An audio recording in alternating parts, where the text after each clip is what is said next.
दोस्तों, सभ्यताओं का संघर्ष और उनका सह-अस्तित्व ये क्रम हजारों सालों से चला आ रहा है। लेकिन समस्या तब गंभीर हो जाती है जब एक सभ्यता दूसरी सभ्यताओं पर कब्जा करने,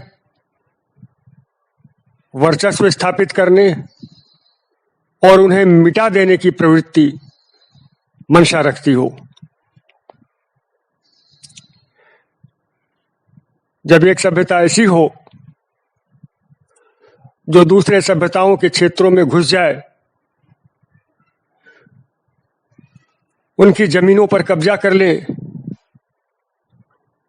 वहां के लोगों को अपना गुलाम बना ले, उनकी धन संपदा लूटना शुरू कर दे, उनकी स्त्रियां लूटना शुरू कर दे और यहां तक कि उनकी संस्कृतियां भी नष्ट करना शुरू कर दे, तो ये कैसे चलेगा और कब तक चलेगा? इसका प्रतिरोध आज नहीं तो कल होना ही है। मित्रों, मैं बात कर रहा हूं मुस्लिम समाज में 4 विवाहों की परंपरा का। मित्रों, हम सब जानते हैं कि मुस्लिम पर्सनल लॉ में मुसलमानों को 4 पत्नियां रखने की अनुमति है।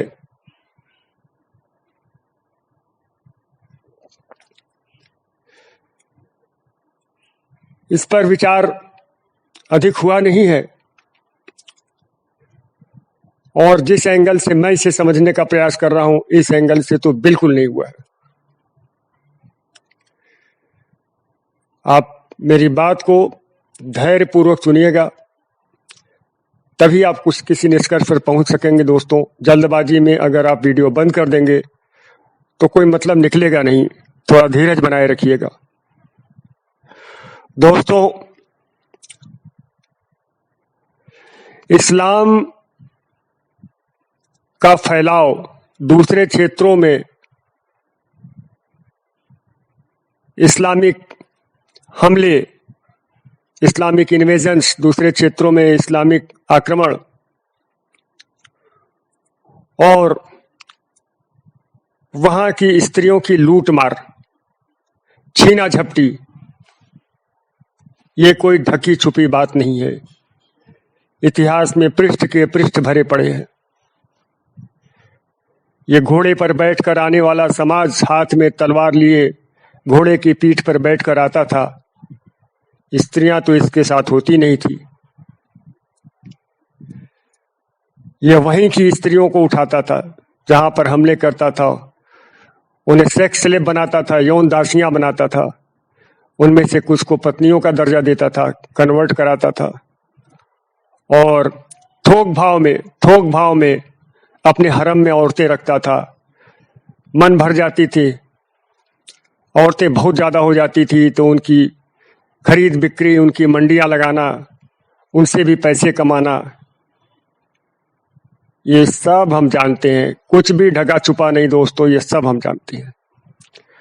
हम सोचते हैं ये गुजरे जमाने की बात है।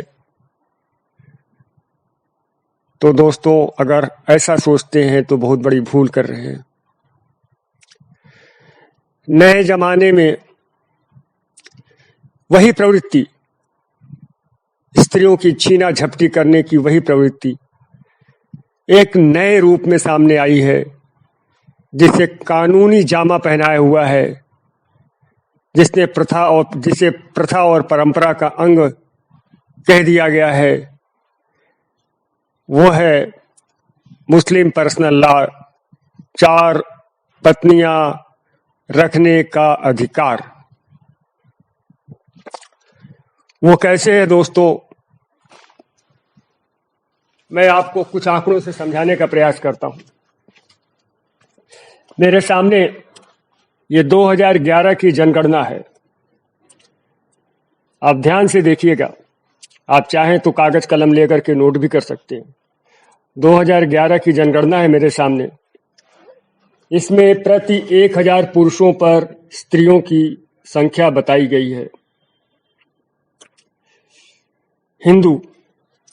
हिंदुओं में प्रति 1000 पुरुषों पर स्त्रियां 939 939 1000 पुरुषों पर 939 939 स्त्रियां हैं। क्रिश्चियंस में 1023, माने पुरुषों की तुलना में स्त्रियों की संख्या अधिक है, 1023। मुस्लिम्स में 951 951 और सिखों में 903। भारत का एवरेज है 943, माने अगर भारत की औसत की बात करें तो भारत में प्रति 1000 पुरुषों पर 943 स्त्रियां हैं। और अगर मुसलमानों की बात करें तो 951। अब दूसरे दृष्टि से देखते हैं, ये तो हो गए कि 1000 पुरुषों में स्त्रियां कितनी हैं। अब चाइल्ड सेक्स रेशियो, माने 0 से 6 वर्ष की आयु में लड़के लड़कियों का अनुपात क्या है, बच्चों में लड़के लड़कियों का अनुपात क्या, शिशुओं में मतलब आप कह सकते हैं, आप बालक बालिकाओं का भी कह लीजिए। तो अगर हिंदुओं की देखें तो 1000 पे 913, क्रिश्चियंस में 1000 में 958, मुस्लिम्स में 943 और सिखों में 828। सिखों में सबसे कम है। भारत का एवरेज है 918। माने अगर हम भारत की एवरेज की बात करें तो भारत में 0 से 6 वर्ष की आयु में जो सेक्स रेशियो है, लड़कों पर लड़कियों की संख्या है, वो 1000 पे 918 है। और ओवरऑल पूरे जनसंख्या की बात करें तो 1000 में 943 है। मतलब ये कि अगर हम लब्बो लुआब की बात करें तो प्रति 1000 पुरुषों पर स्त्रियों की संख्या भारत में कम है और मुसलमानों में भी कम है। मुसलमानों में तो वही है 951 943। ठीक है, आप एक एवरेज में 945 46 मान लीजिए, जैसे भी। हालांकि 0 से 6 वर्ष को ही लेकर चलना चाहिए, क्योंकि स्त्रियों में क्या रहता है कि जो लड़कियां जो है सरवाइव कर जाती हैं, उनके आगे जीने की प्रत्याशा बहुत ज्यादा होती है। उसके बहुत सारे कारण हैं। तो मेरा जो कहने का मतलब ये है कि जो मुस्लिम समाज है, उसमें प्रति 1000 पुरुष पे या प्रति 1000 विवाह योग्य पुरुष की हम बात करें तो विवाह योग्य महिलाओं की जो संख्या है प्रति 1000 में, वो 950 से भी नीचे है। 950 से भी नीचे है। माने कि अगर हर व्यक्ति एक पत्नी चाहे तो नहीं मिल सकता। कहां से? मुस्लिम समाज से। अब अगर हर व्यक्ति 4 पत्नी चाह रहा है तो कहां से आ रही हूं? समझना बात जो मैं कहना चाह रहा हूं। एक विवाह योग्य पुरुष के लिए एक विवाह योग्य महिला औसतन उपलब्ध नहीं है, एक से कम है। अब अगर एक विवाह योग्य पुरुष 4 महिला चाहे, 4 औरत चाहे, तो वो कहां से आएगा? मुस्लिम समाज में तो नहीं हो सकता। तो इसका मतलब क्या हुआ? ये दूसरे समाजों से छीना झपटी, ये जो लव जिहाद का एंगल है। लेकिन एक एंगल ये भी है कि मुसलमानों में जो 4 पत्नियां रखने की प्रथा है, ये क्या बाकी समाजों पर अत्याचार नहीं है? बाकी समाजों से औरतें छीनने का, लूटने का, छीना झपटी करने का प्रयास नहीं है? ये वही प्रथा है दोस्तों, ये वही प्रथा है जब ये घोड़े पर बैठ के आते थे और औरतें लूटते थे। ये वही प्रथा है, केवल इसका नाम बदल गया है। इसको एक किताब में, अब ये तलवार के दम पर नहीं हो रहा है, बंदूक के दम, हालांकि वो भी हम देख रहे हैं। जबरदस्ती वाली चीज आज भी हम देखते हैं, वो आए दिन हम देखते हैं। लेकिन ठीक है, तो अब इस बात को और आगे बढ़ाते हैं। दोस्तों, अगर हम बात करें भारत के संविधान की, किसी ने इस पे पता नहीं क्यों गौर नहीं किया। भारत के संविधान की बात करें तो है आर्टिकल 14 अनुच्छेद 14, मूल अधिकारों की बात करें, फंडामेंटल राइट्स की बात करें, जिसमें यह कहा गया है कि कानून का समान संरक्षण, भारत के हर व्यक्ति को कानून का समान संरक्षण मिलेगा और हर व्यक्ति कानून की नजर में समान है।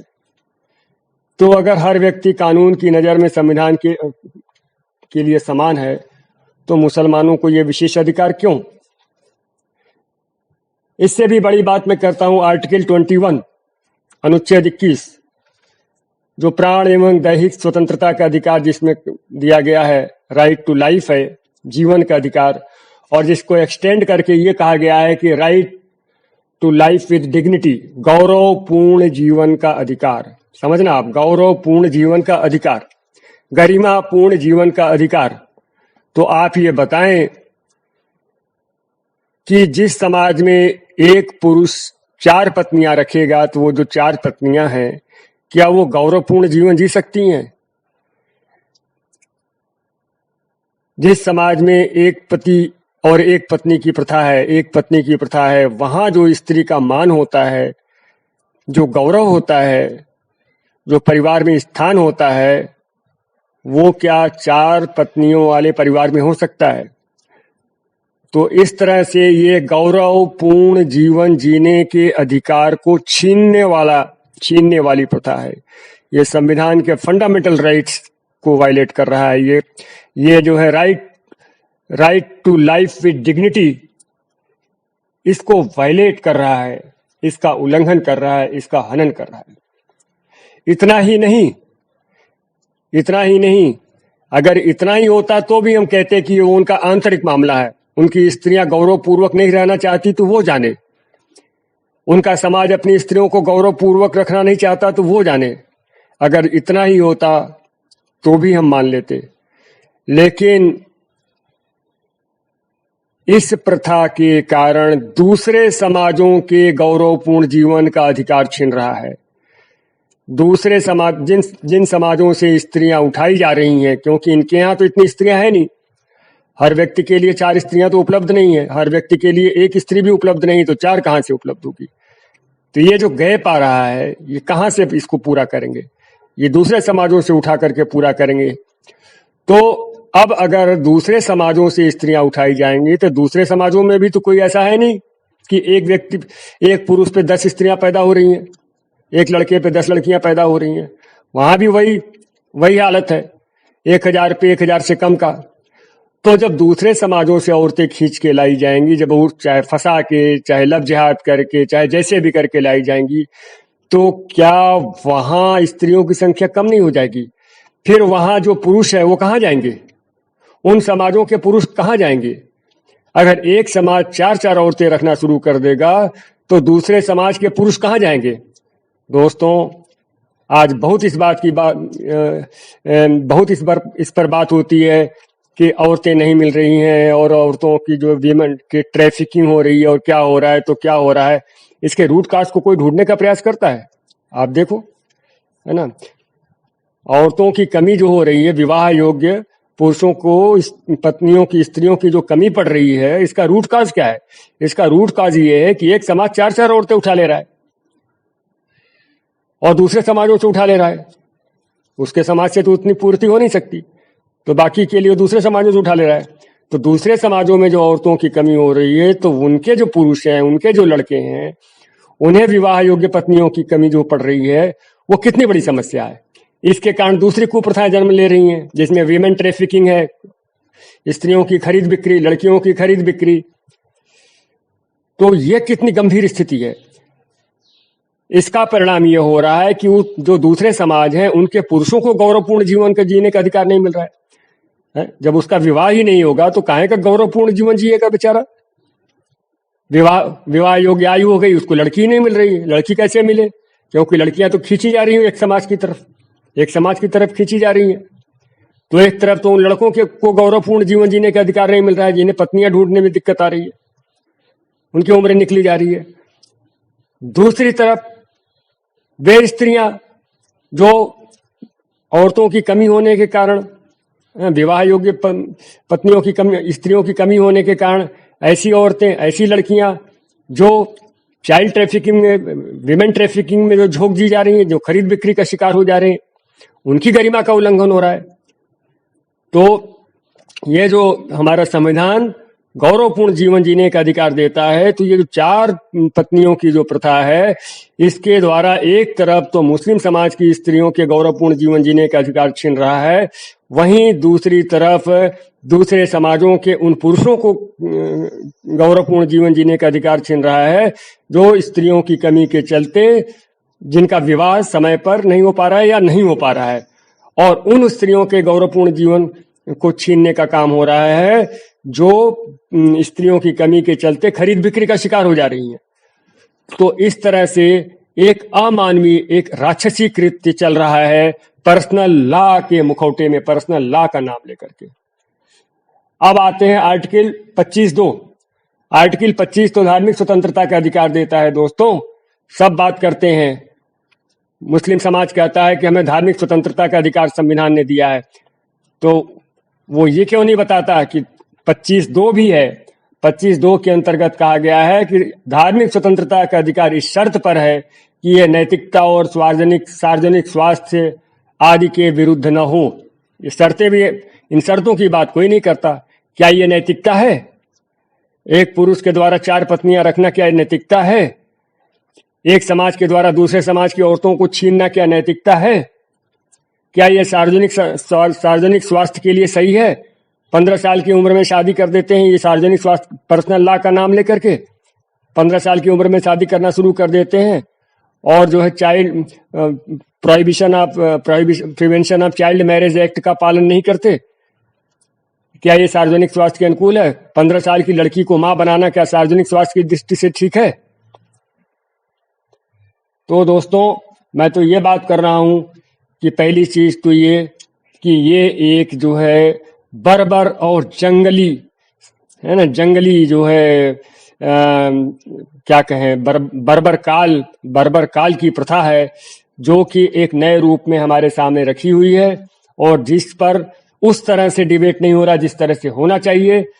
और दूसरी बात यह है कि हमारे संविधान के तमाम अनुच्छेदों का खुले आम मखौल उड़ा रहा है, खुले आम मखौल उड़ा रहा है। इसके अलावा अगर हम अंतर्राष्ट्रीय मानवाधिकारों की बात करें जो यूनाइटेड नेशंस द्वारा स्वीकृत हैं, तो ये उनका भी उल्लंघन है। ये हर तरह से जो है मानवाधिकारों का उल्लंघन है, मानव गरिमा के विरुद्ध है। तो इस तरह से दोस्तों, मेरा ये कहना है कि ये एक ऐसी प्रथा है जो किसी भी सभ्य समाज में स्वीकार्य नहीं है, और इस पर न केवल जो है लॉ के द्वारा संज्ञान लिया जाना चाहिए, बल्कि मानवाधिकार आयोग को भी इस पर अपनी एक रिपोर्ट बनानी चाहिए और अपना एक रिकमेंडेशन जो है पेश करना चाहिए कि ये चीज ठीक नहीं है, क्योंकि ये ह्यूमन राइट्स के खिलाफ है। उन लोगों के ह्यूमन राइट्स का वायलेशन होता है जिनकी शादियां स्त्रियों की कमी के चलते नहीं हो पा रही है। क्यों? क्योंकि स्त्रियां दूसरे समाजों में खींची जा रही हैं, तो उनके मानवाधिकारों का उल्लंघन होता है, उन स्त्रियों के मानवाधिकारों का उल्लंघन होता है जो है 4 पत्नियों की प्रथा के चलते जो है अपने गरिमा के साथ रह नहीं पाती हैं। उन स्त्रियों की के जो है मानवाधिकारों के खिलाफ है जो है इस प्रथा के कारण खरीद बिक्री का शिकार होती हैं। तो इस तरह से मानवाधिकार आयोग को इस पर ध्यान देना चाहिए। इसी तरह से महिला एवं बाल विकास विभाग को इस पर ध्यान देना चाहिए। क्यों? क्योंकि महिला एवं बाल विकास का भी मामला है। बाल विकास का इसलिए क्योंकि जब कम उम्र में शादी होती है तो ये उसमें भी आ जाता है, और महिलाओं के लिए तो ठीक है ही नहीं। तो मेरा ये कहना है कि इन संस्थाओं को भी जो है इस पर ध्यान देना चाहिए और अपनी रिपोर्टें बनानी चाहिए। और एक बात और कहें दोस्तों, जिस शरीयत का नाम लेकर के ये प्रथा भारत में चलाई जा रही है, अगर हम कहें साफ साफ कहें तो जिन्हें शरीयत पसंद था उन्होंने पाकिस्तान बना लिया। जो भारत में रहे उन्हें शरीयत की बात नहीं करना चाहिए। अगर उन्हें शरीयत की ही बात करनी थी तो पाकिस्तान उन्होंने बना लिया था, पाकिस्तान उनके लिए था। अगर वो भारत में रहे तो एक सभ्य समाज में जैसे रहना चाहिए वैसे उनको रहना चाहिए। ये शरीयत का नाम लेकर के भारत में इस तरह का काम करना ठीक नहीं है। क्यों? क्योंकि शरीयत के नाम पर ही तो पाकिस्तान बना लिया, क्योंकि जो है मुसलमान जो है नहीं रह सकते इस तरह से, उन्हें अपना अपना अपना जो है अपना शासन चाहिए, अपना शरीयत चाहिए, अपने अपने हिसाब से रहना चाहते हैं, ये नाम लेकर के पाकिस्तान बना लिया। तो ये काम पाकिस्तान में ही करें, भारत में ये काम करना ठीक नहीं है। ठीक है मित्रों, मेरी बात किसी को बुरी लगी तो तर्कपूर्वक मुझे बताएं। ऐसा कहने से नहीं कि मैं गलत बोल रहा हूं और मैं ऐसा कर रहा हूं, मैं वैसा कर रहा हूं। तर्कपूर्वक मुझसे बात करें। ठीक है मित्रों, फिर मिलेंगे। नमस्कार।